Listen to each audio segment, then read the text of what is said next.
साथियों, कैसे हैं आप लोग? आशा करता हूँ अच्छे होंगे। यूपीएससी 20 दिन के लिए पोस्टपोन हो गया। यूपीपीसीएस जुलाई में होगा। आरओ एआरओ का कुछ पता नहीं, और हो सकता है कि अगस्त सितंबर में हो जाए। और अब सभी लोग पैर पसार के सो रहे हैं। अरे अभी एग्ज़ाम कहाँ है? एग्ज़ाम तो जून में होगा, या एग्ज़ाम आपका जुलाई में होगा। सभी ये लोग सोच रहे हैं, है ना? और जब एक महीना रह जाएगा तो सभी लोग भागेंगे मैराथन के पीछे कि मैराथन ढूंढो हर एक सब्जेक्ट की और देखो। पर मैं आपसे पूछना चाहता हूँ कि क्या मैराथन से भला होता है किसी का? क्या मैराथन से काम चलने वाला है किसी का? नहीं। क्योंकि ये तो आपने भी एहसास किया होगा कि मैराथन से मुश्किल से 2 या 5 क्वेश्चन आते हैं, और वो भी वो क्वेश्चन आते हैं जो ऑलरेडी आप प्रीवियस समय में पढ़ चुके होते हैं। तो आम तौर पे देखा जाए, मैराथन से 1 या 2 क्वेश्चन मुश्किल से फँसेंगे। क्या 1 या 2 क्वेश्चन से आपका काम चलने वाला है? तो आंसर है नहीं। ठीक है ना? लेकिन हाँ, मैराथन देखने से एक फ़ायदा होता है कि मेंटली सैटिस्फैक्शन हो जाता है। मेंटली सेटिस्फैक्शन हो जाता है कि हाँ, मैंने कंप्लीट कर लिया, मैंने सब कुछ पढ़ लिया है। और जब एग्ज़ाम हॉल में जाते हैं, बैठते हैं, क्वेश्चन पेपर आता है क्वेश्चन पेपर आता है तो हम कहते हैं कि क्वेश्चन आउट ऑफ सिलेबस है, या फिर क्वेश्चन की प्रकृति बहुत टफ है। ठीक है, यही होता है ना? तो समय है, अभी से शुरुआत करिए। जिस तरह से एग्ज़ाम की 1 महीने पहले से तैयारी लोग करते हैं, ठीक उसी जोश के साथ, उसी मजबूती के साथ अभी से तैयारी की जाए, तो हमारी मजबूती बहुत हो जाएगी। ठीक है ना? इतना सिलेबस है, ये आप तैयारी करिए। ठीक है, चलिए शुरुआत करते हैं। आज से हम एक सीरीज स्टार्ट करते हैं पॉलिटी की। हम पूरा टॉपिक लेंगे और क्रम बाई क्रम लेंगे टॉपिक। ठीक है, पूरा हम एक टॉपिक उठाएंगे, टॉपिक को कंप्लीट करेंगे। टॉपिक से संबंधित जो पीवाईक्यू हैं उनको कंप्लीट करेंगे, और कुछ एक्स्ट्रा एमसीक्यूज आएंगे, उनको करेंगे। हर एक टॉपिक के 10-12 क्वेश्चन एमसीक्यूज करेंगे। साथ ही साथ फिर मेंस के जो क्वेश्चन प्रीवियस ईयर में आए हैं उनको देखेंगे। तो ये रहेगी हमारी स्ट्रेटजी। ठीक है, इससे ये होगा, हम इसमें प्री तो कंप्लीट करेंगे, साथ साथ में मेंस का भी सिलेबस इसमें देख के चलेंगे। क्योंकि आपने देखा है कि प्रीलिम्स जो होता है उसमें 70% सिलेबस तो वो होता है जो प्रीलिम्स और मेंस दोनों में आता है। अब 30% बचा है, उसी के छोड़ दो। ठीक है ना? क्योंकि आपने ये तो देखा ही होगा, जो क्वेश्चन आ रहे हैं, जो एमसीक्यूज आ रहे हैं, उनकी प्रकृति ऐसी है कि लगता है कि मेंस से ही आ रहे हैं। मतलब मेंस के लेवल की पढ़ाई आप नहीं करेंगे तो प्रीलिम्स भी नहीं हो पाएगा सही से। तो ठीक है, शुरुआत करते हैं हम इस तरह से। ठीक है, प्रस्तावना से शुरुआत करते हैं और इसके बारे में पढ़ते हैं। प्रियम्बल क्या है, इसका सामान्य परिचय क्या है, पृष्ठभूमि क्या है, प्रमुख शब्द देखें क्योंकि शब्दों से क्वेश्चन आते हैं प्रीलिम्स में। प्रस्तावना पढ़ेंगे, अधिकार का स्रोत, राज्य की प्रकृति कैसी है, संविधान के उद्देश्य के अपनाने की तिथि, सर्वोच्च न्यायालय ने अपने क्या डिसीजन दिए हैं, चाहे बेरोजगारी मामला हो, बहुत इंपॉर्टेंट है। केशवानंद भारती, इसने भारतीय राजनीति को हमेशा के लिए बदल के रख दिया, ये इंपॉर्टेंट है। ऐसा भूमि इंपॉर्टेंट है। एलआईसी ऑफ इंडिया केस, इससे भी क्वेश्चन आजकल आ रहे हैं। पेरेंट स्टेटस क्या है उसका, फिर इंपॉर्टेंस क्या है प्रियम्बल का। ठीक है, चलिए शुरुआत करते हैं। जो इंपॉर्टेंट चीज़ें हैं वो मैंने इसमें हाईलाइट कर दी हैं, जैसे कि जब भी आप रिवाइज करें तो इनको केवल देख लीजिएगा।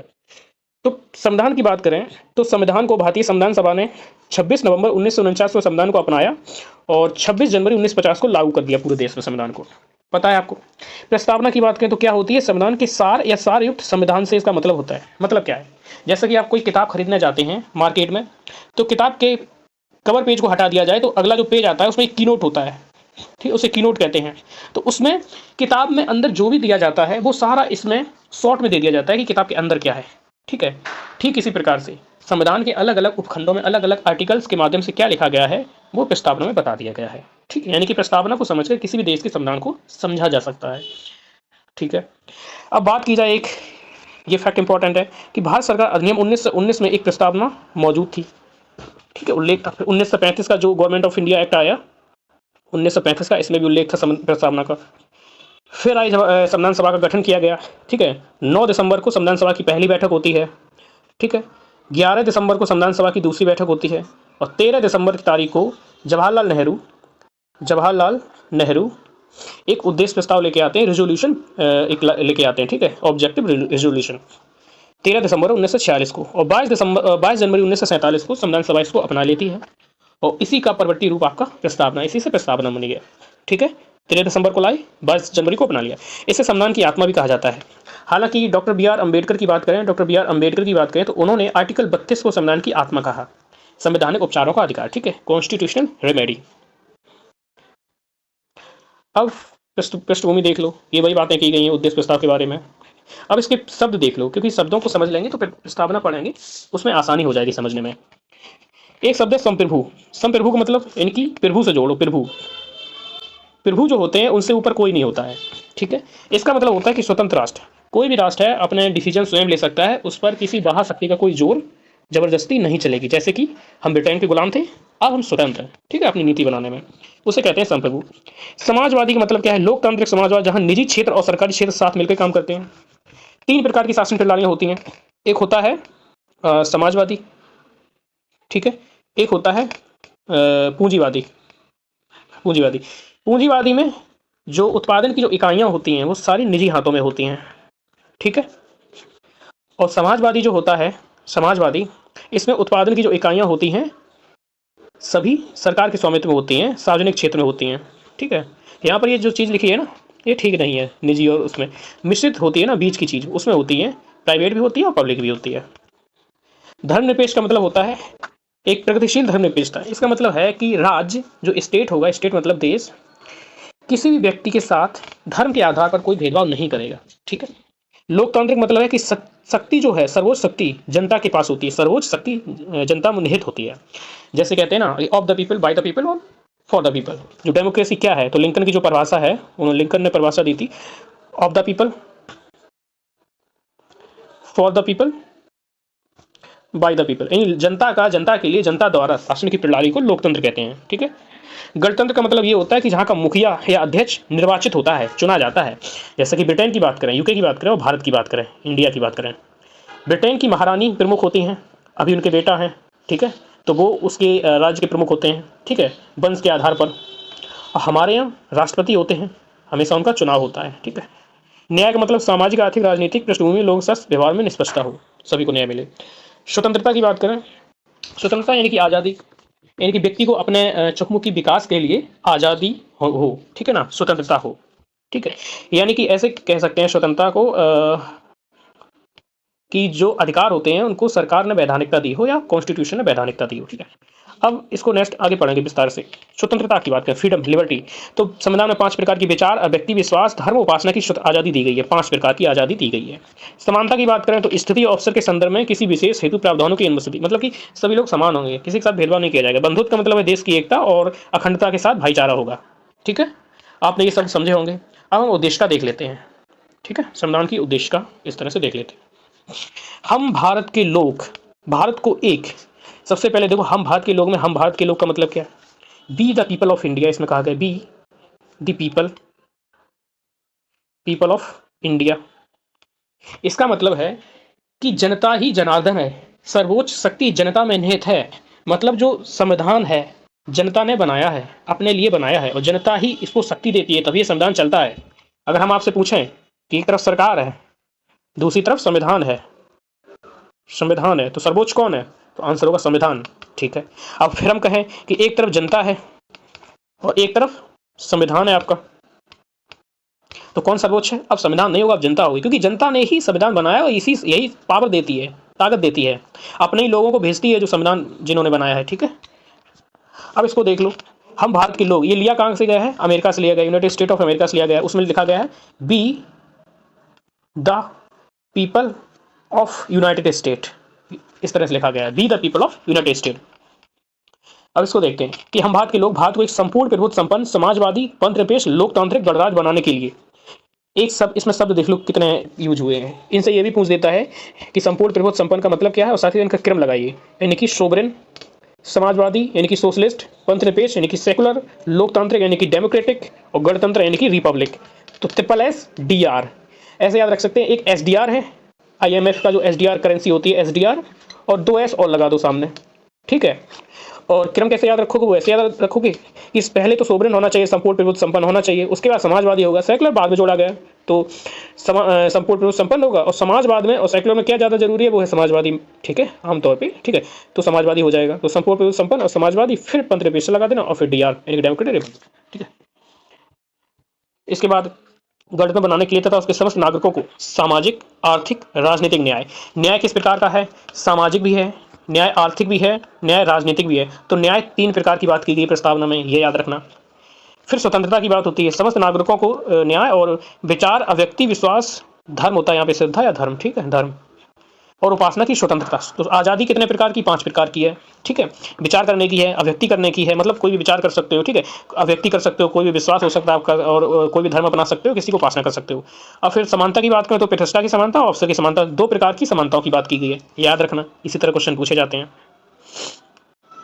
और व्यक्ति की गरिमा और राष्ट्र की एकता, ये भी ध्यान रखना, यहाँ से स्टेटमेंट बन जाता है कि व्यक्ति की राष्ट्र की गरिमा, राष्ट्र की गरिमा हमने ध्यान नहीं दिया होता है, हम कहते हैं हाँ इस तरह से लिखा है, इसको सही कर देते हैं, आंसर गलत हो जाता है यहाँ पर गरिमा की बात होती है व्यक्ति की, और एक किसकी बात है? राष्ट्र की। अखंडता सुनिश्चित करने वाली बंधुता बढ़ाने के लिए दृढ़ संकल्पित होकर अपनी संविधान सभा में आज तारीख 26 नवंबर 1949 मिति मार्ग शुक्ल सप्तमी संवत 2006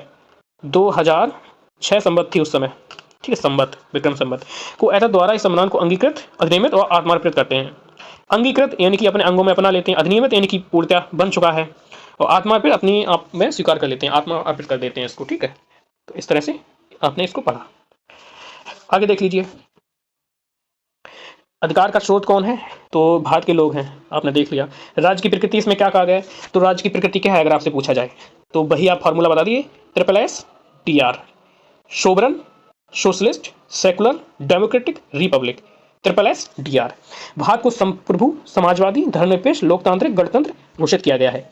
एक और बात, संविधान की जो आपकी प्रियम्बल है, आपकी जो प्रस्तावना है, इसमें केवल एक बार संशोधन किया गया है। 1976 में संशोधन किया गया था, 42वां कॉन्स्टिट्यूशन अमेंडमेंट एक्ट, 42वां संविधान संशोधन 1976। इसमें 3 शब्द जोड़े गए थे। एक कौन था? एक था समाजवादी, सोशलिस्ट, एक था धर्मनिरपेक्ष या पंथनिरपेक्ष, सेकुलर, ठीक है, और एक था अखंडता यानी इंटीग्रिटी, अखंडता। अब जो शब्द दिए गए हैं इन्हीं को विस्तार से पढ़ लीजिए, क्योंकि मेंस का क्वेश्चन यहाँ से तो आ ही जाता है, आया भी है, साथ ही साथ पीटी के जो एमसीक्यूज बनते हैं बिना इसको एक्सप्लेनेशन को पढ़े आप उनको सॉल्व नहीं कर पाएंगे, ठीक है, तो इसको हमको पढ़ना ही होगा। संपूर्ण प्रभु संपन्न यानी कि सोवरन की बात हो रही है। भारत ना तो निर्भर है ना ही किसी अन्य देश का उपनिवेश है, देखो वही बात है जो हमने बताया, यह एक स्वतंत्र राज्य है जिसके ऊपर किसी अन्य का कोई अधिकार नहीं है, और बाहरी और आंतरिक दोनों मामले में संचालन करने के लिए हम आज़ाद हैं, मतलब कोई भी पॉलिसी देश के लिए बना रहे हैं पूर्णतः आज़ाद हैं। भारत या तो विदेशी राज्य के पक्ष में अपने एक क्षेत्र का एक हिस्सा हासिल कर सकता है, उसे सौंप सकते हैं, यानी कि हमें आज़ादी कि हम कोई भी, भारतीय है, ये भारत है, हम इसका कोई भी हिस्सा किसी को दे सकते हैं या युद्ध करके किसी से भी छीन सकते हैं, जैसे पीओके है, कभी भविष्य में युद्ध होगा तो हम छीन लेंगे। और जैसे बेरूवारी मामला था उसमें कुछ क्षेत्र पाकिस्तान को दिया गया था तो दे दिया था, अभी 2015 में बांग्लादेश को दिया था, ठीक है ना, तो ये हम दे सकते हैं, हमें किसी से पूछने की जरूरत नहीं पड़ेगी। 49 में हमने राष्ट्रमंडल में सदस्यता ली।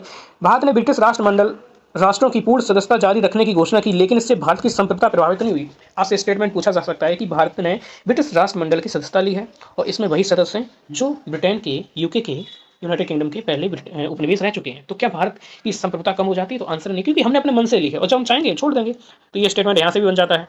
अब समाजवादी देख लीजिए, सोशलिस्ट, यह शब्द संविधान की प्रस्तावना में, ये देखो 42वें संविधान संशोधन द्वारा जोड़ा गया, एक सोशलिस्ट जोड़ा गया, एक सेकुलर जोड़ा गया, एक इंटीग्रिटी अखंडता जोड़ा गया। राज्य के नीति निर्देशक सिद्धांतों के रूप में संविधान में समाजवादी गुण मौजूद था, ऑलरेडी मौजूद था, ठीक है। भारत साम्यवादी समाजवाद के बजाय एक लोकतांत्रिक समाजवाद का अनुसरण करता है जो राष्ट्रीयकृत उत्पादन वितरण के बजाय मिश्रित अर्थव्यवस्था की बात करता है। देखो हमने बताया था ना कि शासन की जो प्रणालियाँ 3 प्रकार की होती है मुख्यतः, ठीक है, एक होती है साम्यवादी, एक होती है समाजवादी, एक होती है मिश्रित, दोनों को मिलाकर, हालांकि इसको बीच में रखना चाहिए था, कोई नहीं।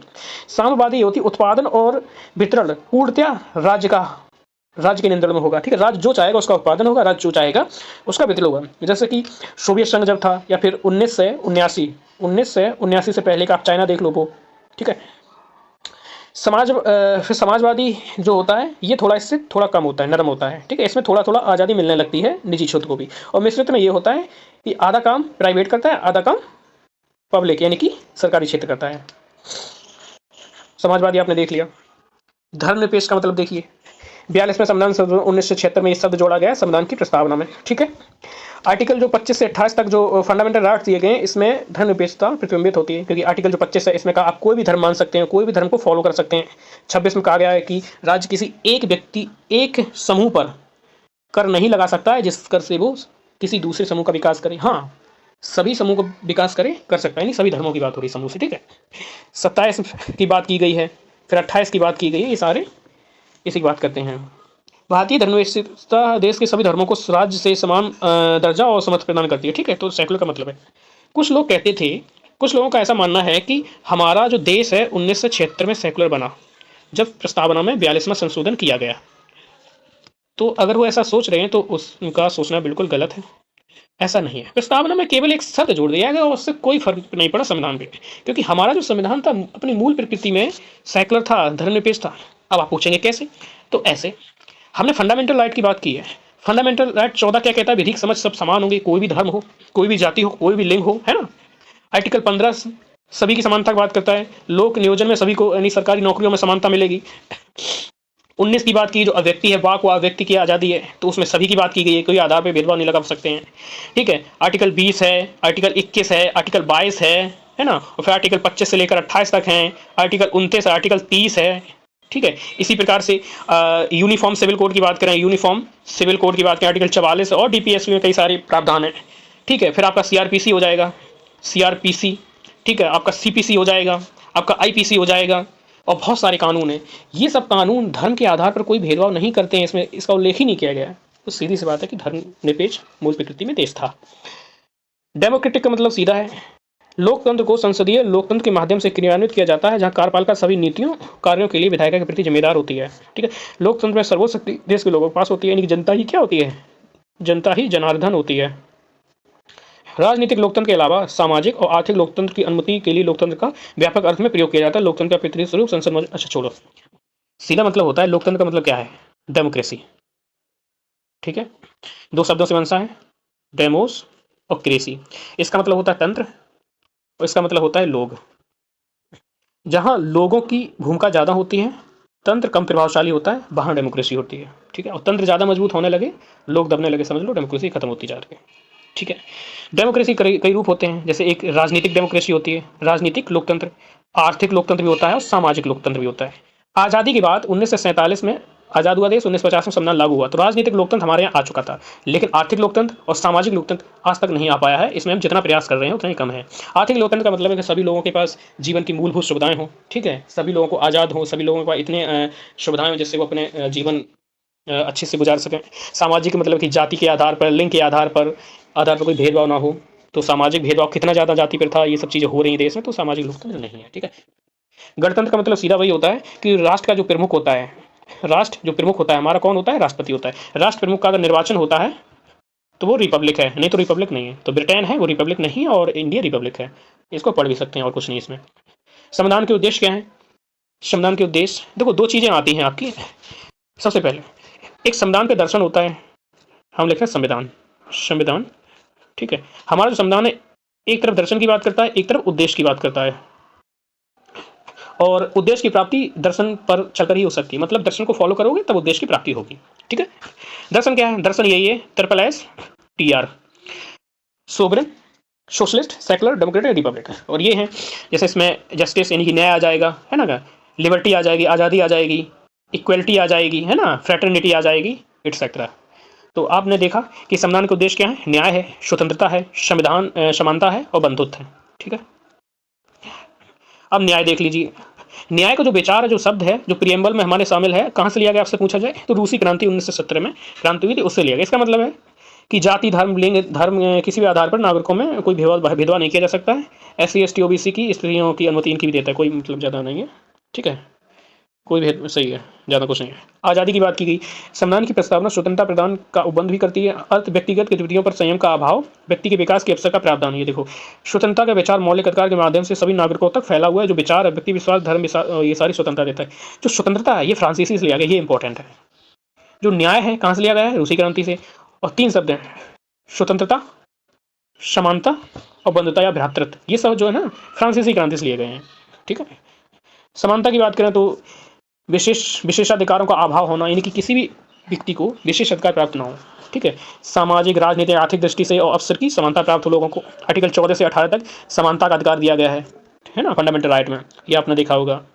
इसी साथ में हमने क्या किया, आर्टिकल 3 से 26 की बात करें, आर्टिकल 3 से 25 ये सार्वभौमिक एवं वयस्क मताधिकार की बात करते हैं। आर्टिकल 3 से 24 में आपको पता है इलेक्शन कमीशन ऑफ इंडिया की बात है। ठीक है, अब आर्टिकल जो 3 से 25 है और 3 से 26 है, ये करते हैं सार्वभौमिक एवं वयस्क मताधिकार, एडल्ट फ्रेंचाइज, वयस्क। मतलब किसी भी धर्म, जाति, लिंग, किसी के आधार पर भेदभाव नहीं किया जाएगा, सभी लोगों को समान रूप से वोट डालने का अधिकार दिया जाएगा। आर्टिकल 3 से 52 नहीं है भाई, 3 से आपका 25 है, ठीक है, के तहत। और 3 से 26 में है कि व्यस्क यानी कि 18 वर्ष प्लस वाला दे सकता है। बंधुत्व की बात करें तो ये भी फ्रांसीसी से लिया गया है। इसमें क्या है, प्रस्ताव मनोवैज्ञानिक और क्षेत्रीय आयामों में व्यक्ति की गरिमा और राष्ट्र की एकता को सुरक्षित रखने के लिए भाईचारे बंधुत्व की भावना को वृद्धि। देखिए, राष्ट्र की एकता रखनी है, राष्ट्र को एक रखना है, तो बंधुत्व को बढ़ाना होगा, भाईचारा बढ़ाना होगा, नहीं तो अलगाव की भावना फैलेगी ना, और कभी भी देश को टूटने का डर रहेगा। 42वां संविधान संशोधन अखंडता शब्द को जोड़ दिया गया है प्रस्तावना में, ठीक है, ठीक है। इस प्रस्तावना में व्यक्ति के महत्व को भी दृष्टिगोचर किया गया। एक व्यक्ति की गरिमा संविधान द्वारा प्रत्येक व्यक्ति के व्यक्तित्व की मान्यता का प्रतीक है, यानी कि व्यक्ति की गरिमा का भी ध्यान रखा गया है। ये देखिए, अपनाने की तिथि है 26 नवंबर 1949, यानी कि अधिनियमित हो गया था। अधिनियमित का मतलब है कंप्लीट हो गया था। अब कुछ केस देख लो, ठीक है। एक है बेरुवारी मामला। ये मामला ये था कि भारत जो था और यहाँ पे जो आपका पूर्वी पाकिस्तान उस समय था, पूर्वी पाकिस्तान, यहाँ पर बेरुवारी मामला था, कुछ बेरुवाली का क्षेत्र था, तो भारत सरकार उसको देना चाह रही थी। तब सुप्रीम कोर्ट में ये मामला गया। लोगों ने कहा कि संपूर्ण जो शक्ति का सोर्स है वो जनता है, और जनता की बिना सहमति के ही सरकार हमारा जो पार्ट है किसी विदेशी मुल्क को दे रही है, कैसे हो सकता है। तब यहाँ पे गया तो इन्होंने बोल दिया था कि सरकार दे सकती है, लेकिन संविधान संशोधन करना पड़ेगा, ठीक है। तब इन्होंने कहा कि संविधान की जो प्रस्तावना है संविधान का हिस्सा नहीं है। पहले इन्होंने कहा संविधान का पार्ट नहीं है, ठीक है, और उन्होंने कहा कि इसमें कुछ शब्द अस्पष्ट हैं, ठीक है। लेकिन इसमें एक बात इन्होंने कह दी कि जब भी संविधान के प्रावधानों में कुछ अस्पष्टता होगी तो उसकी व्याख्या करने के लिए हम प्रस्तावना का सहयोग लेंगे, ठीक है। इसको आधार के रूप में स्वीकार किया। अगला आया केशवानंद भारती। केशवानंद भारती में इन्होंने अपना जो पूर्व मामला था उसको खारिज कर दिया और कह दिया कि प्रस्तावना संविधान का एक महत्वपूर्ण हिस्सा है। इसका मतलब ये है कि संविधान की प्रस्तावना में संशोधन किया जा सकता है, संशोधन किया जा सकता है। इसी को ध्यान में रखते हुए 1976 में आपने देखा था 42वां संविधान संशोधन के तहत संशोधन किया गया था और 3 शब्द जोड़े गए थे, कौन, सोशलिस्ट, सेकुलर और एक है इंटीग्रिटी यानी अखंडता, 3 शब्द जोड़ दिए गए। लेकिन उसके बाद में केशवानंद जो भारतीय उसमें जो मामला था उसमें कह दिया था सुप्रीम कोर्ट ने कि आर्टिकल 3 के तहत मूल विशेषता में बदलाव किए बिना प्रस्ताव में संशोधन किया जा सकता है।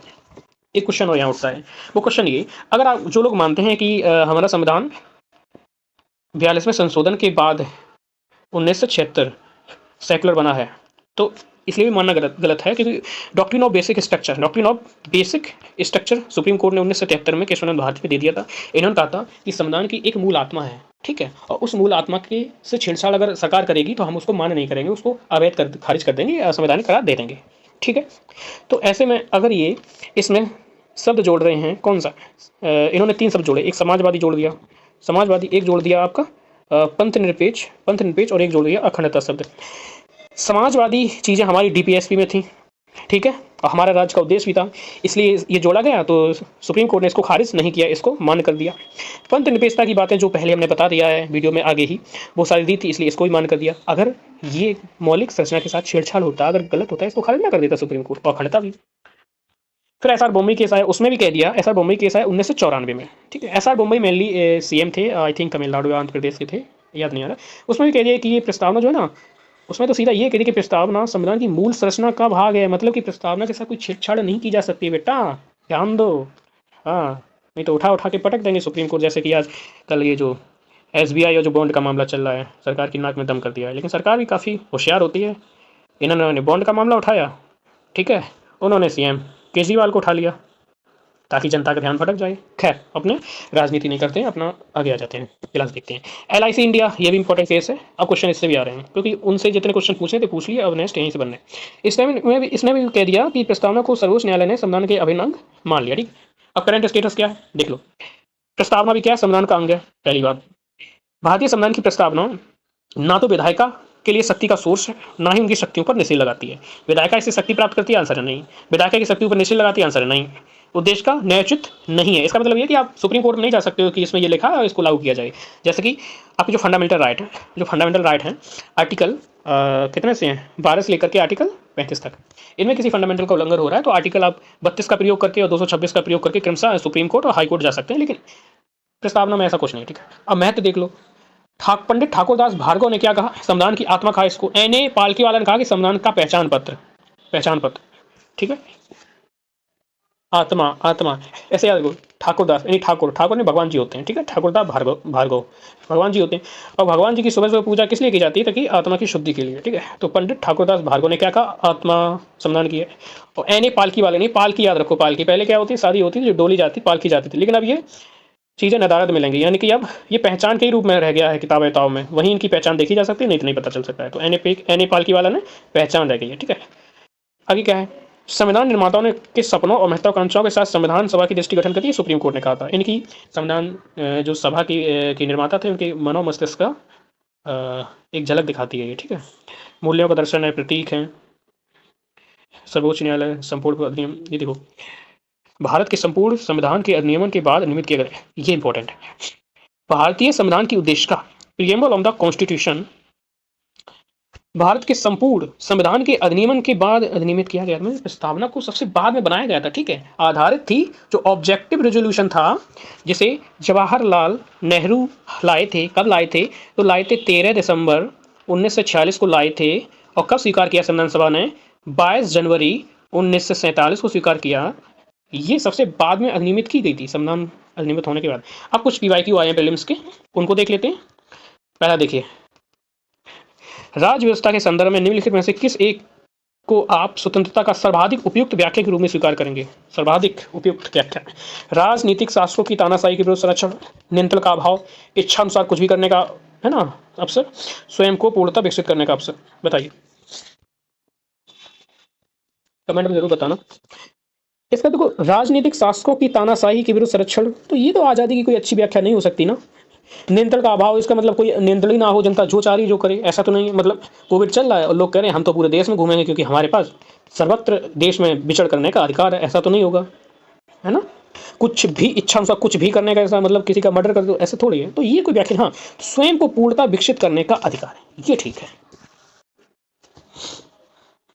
नेक्स्ट क्वेश्चन 2017 में आया आपका, भारत के संविधान के निर्माताओं का मत निम्नलिखित में से किसमें प्रतिबिंबित होता है? ये आपने ऊपर पढ़ा था, मूल अधिकार, डीपीएसपी, फंडामेंटल ड्यूटी, प्रीएम्बल। तो आंसर हो जाएगा प्रीएम्बल आपका, सब दिख जाएगा, दर्शन उद्देश्य सब कुछ।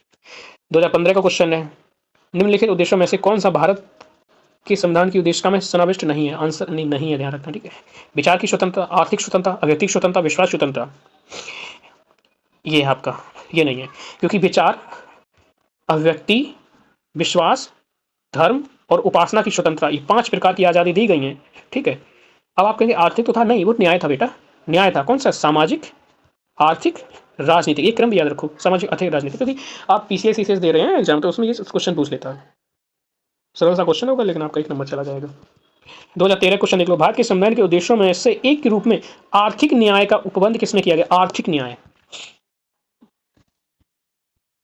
उद्देश्य का, मूल अधिकार में, उद्देश्य का और राज्य के नीति निदेशक यानी डीपीएसपी में, मूल अधिकार यानी फंडामेंटल राइट्स और डीपीएसपी में, या फिर कहीं नहीं? बताइए, इसका ऑप्शन देखिए। आर्थिक न्याय, हमने कहा था सामाजिक, आर्थिक और राजनीतिक न्याय, तो प्रियम्बल में है। लेकिन डीपीएसपी में भी कहा गया है आर्थिक न्याय, ठीक है। तो उद्देश्य का और डीपीएसपी, मूल अधिकार में नहीं कहा गया है, ठीक है, इसमें नहीं कहा गया है। अब कुछ एमसीक्यूज देख लेते हैं, ये पीवाईक्यू कर लिए, एमसीक्यूज देख लीजिए। भारतीय संविधान की प्रस्तावना में वर्णित बंधुत्व की अवधारणा आश्वस्त करती है। बंधुत्व की अवधारणा क्या करती है?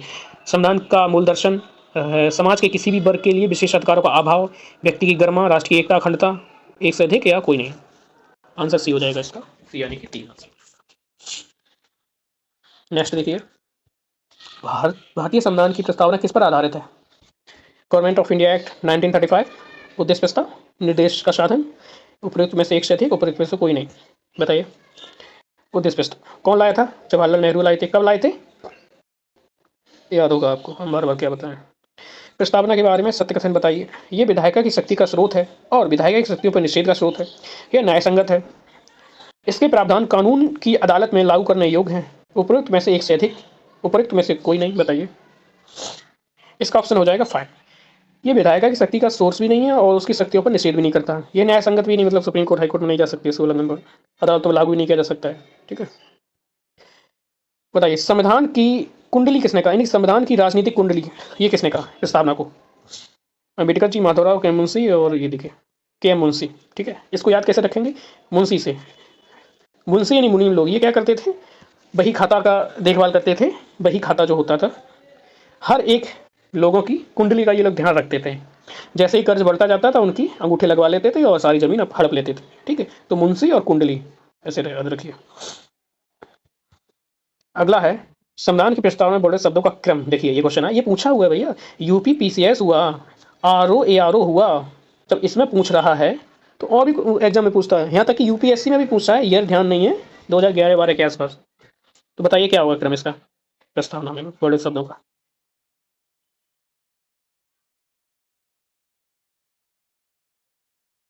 सबसे पहले क्या आया था, सामाजिक आर्थिक राजनीतिक न्याय, न्याय, फिर स्वतंत्रता, फिर समता, फिर बंधुत्व। न्याय 3 प्रकार का न्याय था, स्वतंत्रता 5 प्रकार की, समता 2 प्रकार की। ठीक है, ऑप्शन ऑप्शन नंबर 4 हो जाएगा इसका। कौन से शब्द हमारे संविधान की प्रस्तावना में नहीं लिखा गया है, संप्रभुता, समाजवादी, पंथनिरपेक्ष, साम्यवादी, बताइए। तो इसका आंसर हो जाएगा 4, साम्यवादी नहीं है, ये भी है, ये भी है, ये भी, triple S D R, sovereign, socialist, secular, democratic and Republic.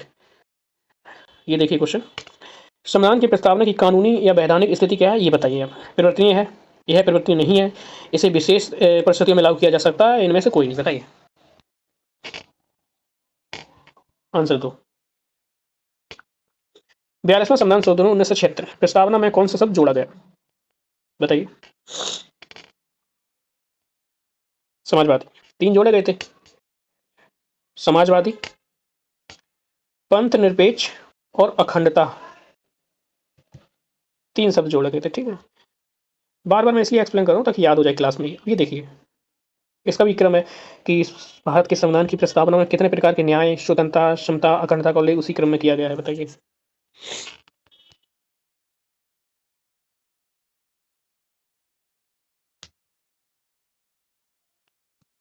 पहले आपका देखो न्याय आता है, फिर स्वतंत्रता आती है, स्वतंत्रता आती है, तो न्याय स्वतंत्रता 1 और 2, 1 और 2, चौथा तो है नहीं।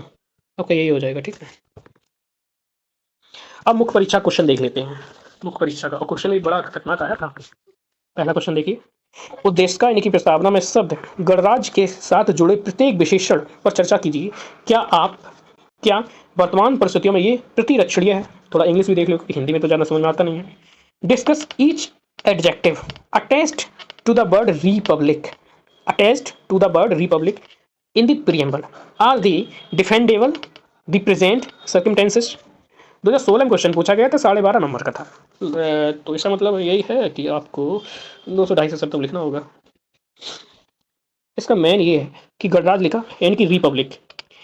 विशेषण या फिर एडजेक्टिव का मतलब क्या होता है, यानी कोई शब्द उसकी जो विशेषता बताई जाती है वो विशेषण होता है, यानी कि शब्द के पहले जो चीज़ें आती हैं, जैसे कि हमने कहा घोड़ा, घोड़ा तो ये शब्द है, विशेष है, इसे कहते हैं। हमने कह दिया काला, तो क्या ये विशेषण हो गया। हम ये और कहते हैं, ये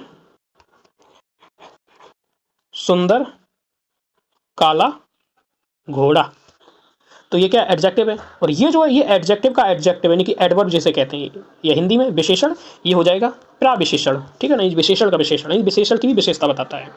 तो इसका मतलब ये है, जो ट्रिपल एस और डी आर जो है इसके बारे में लिखना है। ये शब्द दिया गया, इसके विशेषण क्या है, रिपब्लिक है ना, रिपब्लिक का विशेषण है डेमोक्रेटिक, फिर यहाँ क्या आ जाएगा सेकुलर, फिर सोशलिस्ट और फिर सोवरेन। इन 5 शब्दों को एक्सप्लेन करना है आपको सही से, ठीक है, क्रम से। उसके बाद में आपको बताना कि ये डिफेंडेबल है वर्तमान या नहीं। तो आपको जो केशवानंद भारती जो मामला था 1973 में, और जो इसमें उन्होंने डॉक्ट्रिन ऑफ बेसिक स्ट्रक्चर तो दिया है, उसका थोड़ा सा रेफरेंस दे दीजिएगा, लिख दीजिए, आंसर हो जाएगा कंप्लीट आपका। अगला क्वेश्चन एक और है, ये क्वेश्चन अभी का नहीं है, 1997 का क्वेश्चन है। हालांकि इस तरह का क्वेश्चन पूछा जा सकता है क्योंकि साधारण प्रकृति का है, लेकिन बस क्वेश्चन टफ इसलिए होगा क्योंकि इसके जो शब्द हैं इस प्रकार से अरेंज किया गया कि टफ बन गया है। देखिए ऐसा सब क्वेश्चन आया था, आमुख प्रियम्बल संविधान के उन आधारभूत सिद्धांतों और दर्शन का प्रतिरूप है जिनके आधार पर संविधान की संरचना की गई है, स्पष्ट कीजिए। अब सोचो, प्रियम्बल ये ना होता तो आप समझ भी ना पाते, हिंदी वाले अगर इसको ना पढ़ते, आप इंग्लिश ना जानता हो, वो क्या कहे, आमुख क्वेश्चन पूरा जानता है, प्रियम्बल खूब पढ़े, लेकिन उसका मतलब नहीं लिख पाएगा। ठीक है, इसलिए क्योंकि क्वालिफाइंग भी हमारा पेपर होता है इंग्लिश का, इसलिए इंग्लिश इतनी तो आनी चाहिए कि समझ लो। इसमें सीधा मतलब है कि the preamble to the constitution is aimed to embody the fundamental values and the philosophy on which constitution is based. ठीक है, 75 शब्दों में लिखना है, 1997 में क्वेश्चन आया। इसमें सीधा मतलब यह है कि जो प्रस्तावना है उनके आधारभूत सिद्धांत और उनका दर्शन क्या है, यानी कि संविधान का जो दर्शन क्या है जो हमने आपको बताया था, उसके आधारभूत सिद्धांत क्या है, यानी कि यहाँ पर आपके उद्देश्य हो जाएंगे जो बताए थे, यहाँ पे दर्शन हो जाएगा। ये बता दीजिए, इन्हीं पर तो हमारा पूरा संविधान आधारित है, यानी कि इन्हीं को तो स्थापित करना चाहता है हमारा संविधान, आज तक लगा हुआ है आज़ादी के 75-76 सालों से लेकर आज तक, है ना। इस तरह से इसको आप फ्रेम करेंगे। और क्वेश्चन फ्रेम कर दें तो हमारा टेलीग्राम चैनल है, आप चैनल के लिंक में जाइए, वहाँ पे आपको लिंक मिल जाएगी, उससे चैनल को ज्वाइन कर लीजिए और उसी में आप डाल सकते हैं, चेक करके बता दिया जाएगा। कमेंट में ज़रूर बताइएगा कि वीडियो कैसा लगा और कंटेंट कैसा लगा। मुझे लगता है कि वीडियो को हमने बहुत अच्छे से एक्सप्लेन किया है, साथ ही साथ कंटेंट बहुत रिच था, सारी चीज़ें एक ही जगह मिल गई, ठीक है। और वीडियो पसंद आए तो लाइक करें, थोड़ा मेहनत ज़्यादा पड़ती है, थोड़ा शेयर कर दिया करें, सब्सक्राइब करें।